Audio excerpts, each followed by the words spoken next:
Gloria a Dios en las alturas y en la tierra paz, buena voluntad para los hijos del reino de Dios.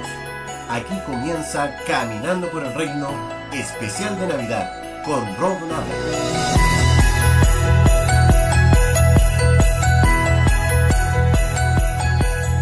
Bienvenidos a Caminando por el Reino, una Navidad en Cristo.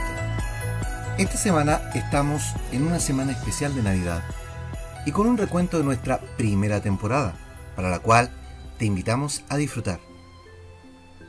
Cuando el doctor Lucas, discípulo formado por Pablo, entrevista a María, probablemente el hecho más notable de Jesús en su niñez es cuando éste se pierde en el templo, a la edad de 12 años. Lucas relata este episodio de la siguiente manera. Cada año los padres de Jesús iban a Jerusalén para el Festival de la Pascua. Cuando Jesús tenía 12 años, asistieron al festival como siempre. Una vez terminada la celebración, emprendieron el regreso a Nazaret. Pero Jesús se quedó en Jerusalén. Al principio sus padres no se dieron cuenta, porque creyeron que estaba entre los viajeros, pero cuando se hizo de noche y no aparecía, comenzaron a buscarlo entre sus parientes y amigos. Como no pudieron encontrarlo, regresaron a Jerusalén para buscarlo allí. 3 días después, por fin lo encontraron en el templo, sentado entre los maestros religiosos y escuchándolos y haciéndoles preguntas. Todos los que lo oían quedaban asombrados de su entendimiento y de sus respuestas. Sus padres no sabían qué pensar. «Hijo, ¿por qué nos has hecho esto?», le dijo su madre. «Tu padre y yo hemos estado desesperados buscándote por todas partes». «¿Por qué tuvieron que buscarme?», le respondió. «¿No sabían que tengo que estar en la casa de mi padre?». Pero ellos no entendieron lo que les quiso decir. Luego regresó con sus padres a Nazaret y vivió en obediencia a ellos. Y su madre guardó todas estas cosas en el corazón. Jesús crecía en sabiduría y en estatura y en el favor de Dios y de toda la gente. Lucas capítulo 2, verso 41 al 52 en la versión NTV. Pocas veces es hablado este pasaje de la Escritura de la cual tenemos mucho que escarbar. Primero, no puedo ni imaginar la desesperación de María y José al ver que su hijo mayor no estaba entre la parentela. 3 días estuvieron buscándolo. Quiero que entendamos que por muy hijo de Dios que haya sido Jesús, sus padres son padres. Y el instinto paternal no se puede abstraer de nuestra naturaleza, y menos la desesperación de una madre como María. ¿Cuánto dolor debe haber sido ese episodio para que Lucas lo dejara registrado? ¿Cuánto mensaje también nos revela este episodio de Jesús que el Espíritu inspiró a Lucas a dejar este registro relatado por María? A ella le quedó marcado esto en su corazón, tal como dice el versículo 51. Esto probablemente le recordó a María que ese era Dios manifestado en carne. Debe haber sido difícil criar un hijo de esta estirpe, pero su reacción es de una madre por un hijo, y por muy hijo de Dios, igual se llevó el reto correspondiente. Pero él le dice algo muy revelador. ¿Por qué tuvieron que buscarme? Yo estoy aquí en la casa de mi padre. Y es verdad, el mundo hoy busca a Dios en los lugares equivocados. Lo busca a través de la meditación, a través del yoga, a través de las filosofías, incluso algunos lo buscan a través de la política y los sistemas de este mundo. Pero no lo buscan en donde Él está. Y no me refiero a un recinto mal llamado iglesia, pero sí buscarlo en medio de los hijos de Dios, en aquellos que conformamos la iglesia de Dios, la eclesía del reino. Porque ese es el propósito de Dios, que nos apoyemos, que nos alentemos a buscar a Dios. Jesús estaba en los asuntos de su Padre, tal como lo dice la versión Reina Valera. Estaba en el diálogo con los maestros de la ley. Así es como fue creciendo, ligado al pacto antiguo, debatiendo con aquellos que creían saber, pero ya estaban maravillados de la sabiduría que este joven Jesús, con solo 12 años, ya tenía. Porque allí estaba encarnado el mismo que firmó el pacto antiguo con Moisés, pero ahora estaba madurando para finiquitar ese pacto y abrir uno nuevo. En la 8ª y 9ª semana de Caminando por el Reino, comenzamos a ver el pacto eterno que hizo Dios por medio de Cristo. Lucas, al escribir las últimas enseñanzas de Pablo dedicadas a los hebreos, las palabras del apóstol son: Pero ahora tanto, mejor ministerio es el suyo, cuanto es mediador de un mejor pacto, establecido sobre mejores promesas. Hebreos capítulo 8, verso 6, en la versión Reina Valera. Jesucristo es el mediador y garante del nuevo pacto. El pacto eterno, un pacto nuevo para los hijos de Israel, ya que para ellos es dedicada la carta, pero para nosotros este es el reflejo del pacto eterno, pues Dios lo hizo en Cristo antes de la fundación del mundo.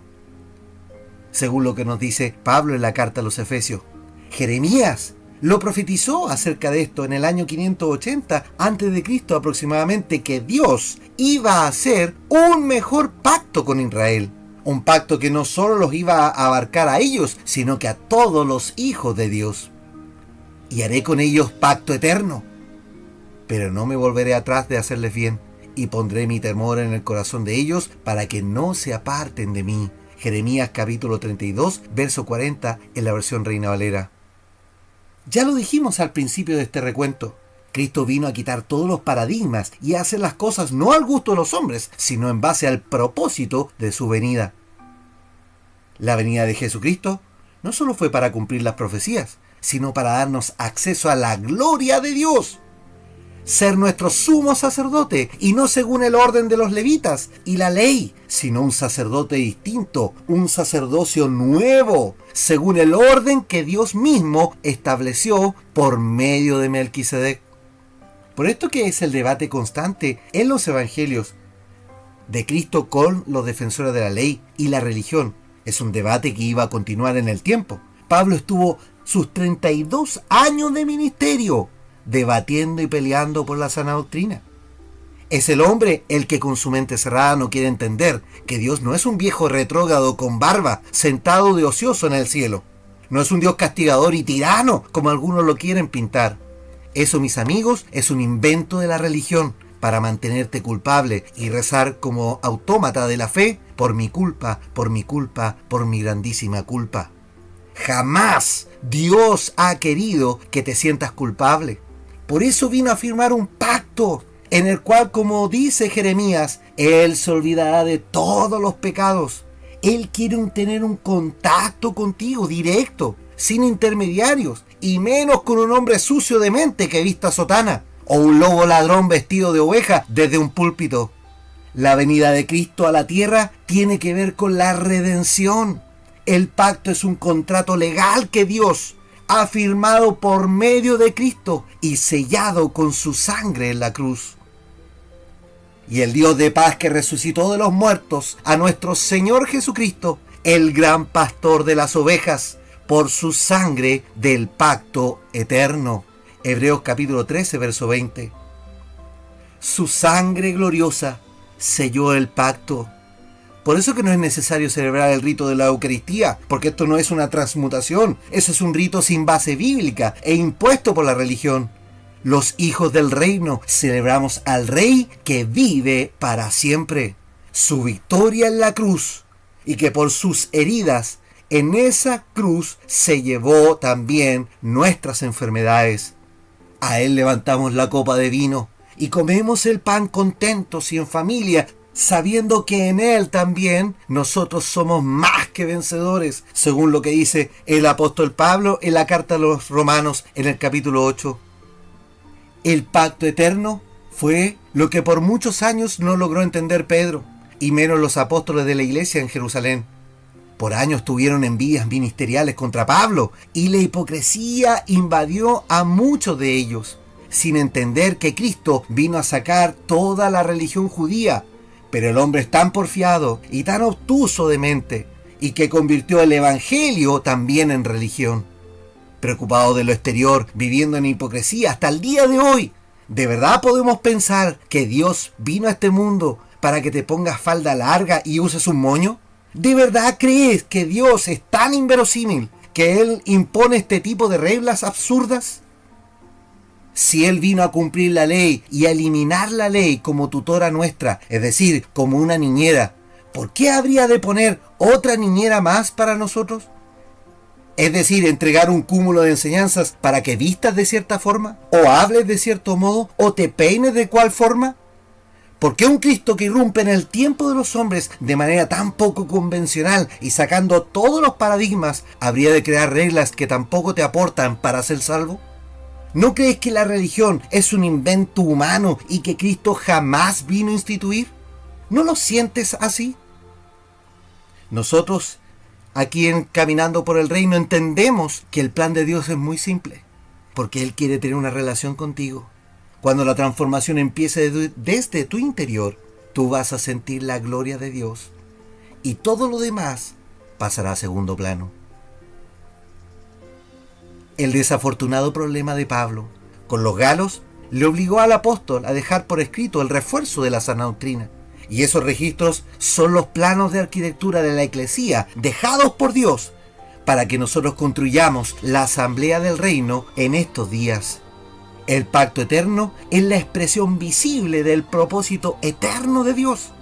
Es la promesa fiel e irrevocable de Dios firmada con la sangre preciosa de nuestro Señor Jesucristo. La ofrenda de Jesucristo de su cuerpo en la cruz fue una vez y para siempre.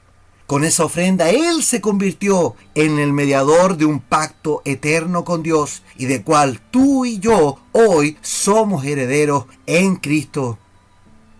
En esa voluntad somos santificados mediante la ofrenda del cuerpo de Jesucristo hecha una vez para siempre. Porque una sola ofrenda hizo perfectos para siempre a los santificados. Hebreos capítulo 10, verso 10 y 14 en la versión Reina Valera. Lamentablemente hasta el día de hoy tenemos evangelios con sabores diferentes, porque el hombre es cerrado de entendimiento y quiere debatir puntos de vista en su humanidad, siempre en la carne y no en el espíritu. Siempre va a ser pugna de quienes no escuchan la voz del Señor. Es tan simple el plan de Dios que el hombre no lo entiende así e intenta agregarle trabas. La llegada de Cristo al mundo fue en obediencia al propósito de Dios, pero también fue para darnos vida y vida en abundancia. En esa pequeña localidad de Judea, en ese pequeño pueblo llamado Belén, nació el Rey que hoy nos da promesas fieles por un pacto eterno, sellado con su sangre una vez y para siempre, para que tú y yo podamos celebrar y dar gloria a Dios porque Él vino, murió en la cruz y Él vive para siempre, para que vivamos también en Él, bajo el fundamento de apóstoles y profetas, en Cristo nuestra roca fuerte. Aleluya.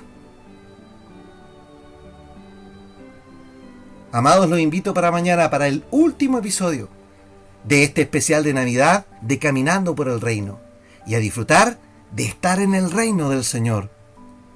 Que nuestro Jesucristo, nuestro Señor, te honre por esparcir la sana doctrina y ser parte de la gran familia del Señor. Y a quienes se suman hoy a estas transmisiones, bienvenidos al reino de Jesucristo. Que la gracia y la paz de Cristo sean en tu vida.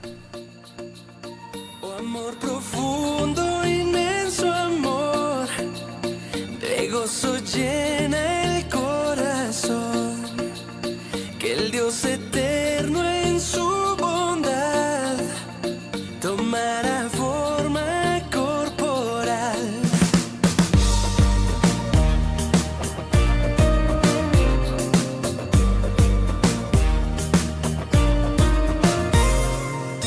Fue por nosotros su oración, su enseñanza y su labor. Jamás buscó su propio bien, se hizo siervo siendo rey. Hosana, Hosana, nació el Salvador. Hosana, Hosana, Jesús el Redentor. Hosana, Hosana, nació el Salvador. Hosana, Hosana, Jesús el Redentor.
junto al Padre en nuestro hogar. Nos da su espíritu y en él hallamos gozo, paz, poder.